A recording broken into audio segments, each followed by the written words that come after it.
এই নামটি উচ্চারণ করতে হলে তারেক রহমানের অজু করে নামটি উচ্চারণ করবেন। তারেক রহমানের নাম উচ্চারণ করতে চাইলে অজু করে নেবেন, এমন মন্তব্য করেছেন বিএনপির vice chairman Barkatullah Bulu. Comilla town hall মাঠে বিএনপির দ্বিবার্ষিক সম্মেলনে তিনি চাঞ্চল্যকর মন্তব্য করেন। বিদেশে উচ্চশিক্ষার সেরা অফার নিয়ে আপনাদের পাশে আছে ভিসা পয়েন্ট ইন্টারন্যাশনাল বাংলাদেশ। তার এই মন্তব্যের পরে সামাজিক যোগাযোগ মাধ্যমে ইতিমধ্যে সমালোচনার ঝড় বইছে।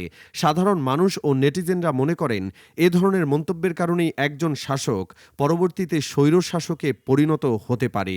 এ ধরনের মন্তব্যের পর দলের নেতাদের মান এবং পরিবর্তে তাদের নেতৃত্ব দেওয়ার ক্ষমতা নিয়েও প্রশ্ন তুলেছে অনেকেই।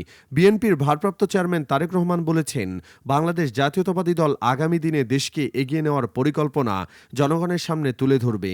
তিনি মনে করেন দেশের মালিক জনগণ এবং তারাই সিদ্ধান্ত নেবে কাকে ক্ষমতায় আনবে, কাকে দেশের দায়িত্ব দেবে। তিনি আরও বলেন, অপ্রয়োজনীয় বিতর্ক যত বাড়বে তত বেশি ক্ষতিগ্রস্ত হবে গণতন্ত্র ও দেশ।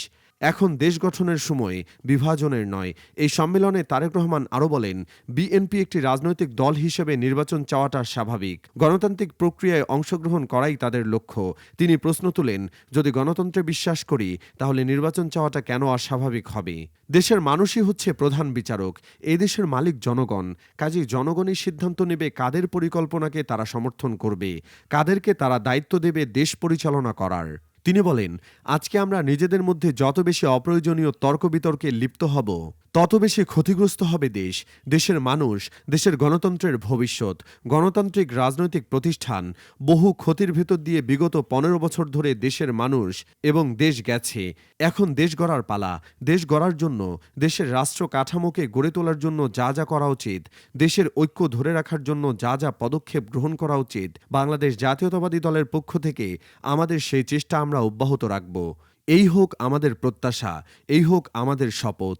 মঙ্গলবার 25 ফেব্রুয়ারি বিকেলে কুমিল্লা টাউন হল মাঠে মহানগর বিএনপির দ্বিবার্ষিক সম্মেলনে ভার্চুয়ালি যুক্ত হয়ে প্রধান অতিথির বক্তব্যে তারেক রহমান এসব কথা বলেন। সম্মেলন উদ্বোধকের বক্তব্যে BNP vice chairman Barkatullah Bulu বলেছেন, বাংলাদেশের স্বাধীনতার ঘোষক শহীদ রাষ্ট্রপতি জিয়াউর রহমানের উত্তরসূরি হচ্ছেন তারেক রহমান।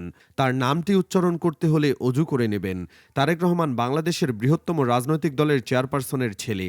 তিনি বাংলাদেশের অবিসংবাদিত নেতা এবং দেশে ফিরে আসবেন। বরকতুল্লাহ বুলু আরও বলেন, গত 2-3 দিন ধরে সরকারের কিছু দায়িত্বশীল ব্যক্তিরা অর্বাচীন কিছু কথাবার্তা বলছে। তারা বলছে, শহীদ প্রেসিডেন্ট জিয়াউর রহমান বাবা হলে ছেলেরাও কি নেতা হবে নাকি? আমি সেসব অর্বাচীন নাবালক বাচ্চাদের বলতে চাই, বাংলাদেশের মহান স্বাধীনতার ঘোষক শহীদ প্রেসিডেন্ট জিয়াউর রহমানের পুত্র তারেক রহমান। আপনাদের মতো নাবালক উপদেষ্টারা, নেতারা এ ধরনের কথা বলে দেশকে বিভক্ত করবেন না।